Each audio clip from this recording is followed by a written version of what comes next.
Oh, look at this. Uh, Now, when Daniel knew that the writing was signed, yes, he went into his house, and his windows being open in his chamber, toward Jerusalem, he knelt upon his knees 3 times a day and prayed and gave thanks before his God, as he did aforetime.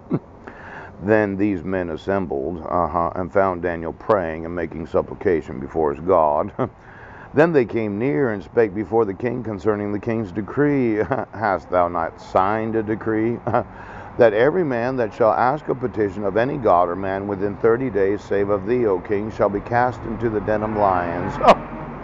The king answered and said, The thing is true according to the law of the Medes and Persians, which altereth not. Ouch.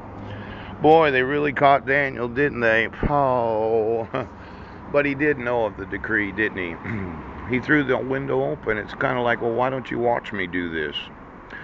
Now, I made a lot of videos, Sheriff. Ouch. And it seems that somebody might have been seeing me when I explained to you what the law says. But you decided to entrap me when I didn't commit any crimes. You took my sons without any due process. And you've sat there for the last 2.5 years saying I'm a homeless, mentally ill man for knowing what you've done. But you yourselves will not be held accountable for the enforcement of the laws of the United States, because you decided that you'd make a decree, you'd sign a statement that I was in Brendan, Washington, when I wasn't. That I'd emailed some co-workers in Brendan, Washington, when I hadn't.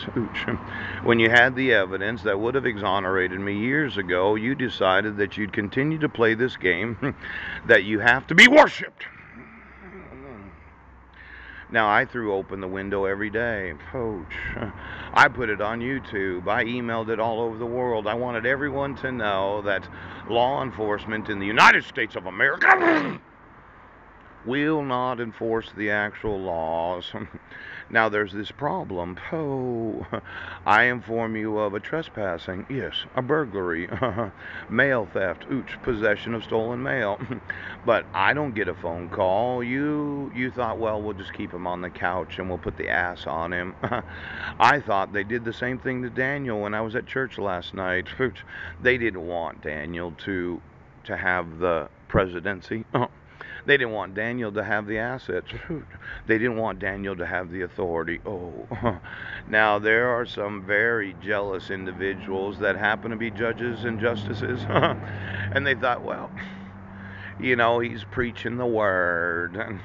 He doesn't have any legal right to sue us. As long as we keep him homeless and make up stories about him, there's no possible way that we're going to actually enforce the laws of the United States.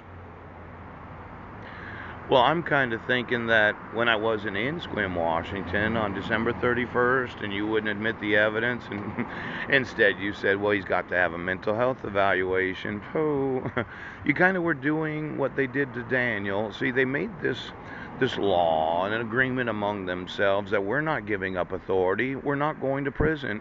You're not going to sue me. But I am. See, I'm not crazy. I'm not mentally ill. Anytime any person of authority that feels some sort of threat to their authority decides to make up bullshit crimes that individuals haven't committed. Well, you did. You lying sack of shit. I wasn't in Sequim, Washington on New Year's Eve, but you wouldn't get the bus surveillance footage. You wouldn't look at the email that I sent from the Port Angeles Public Library. I told you on November 20th of 2015 that the petitioner didn't sign the protection order. But you said she had a chance to sign it. Her signature's not important. It doesn't matter that she didn't sign it. It doesn't matter that I was not... It doesn't matter.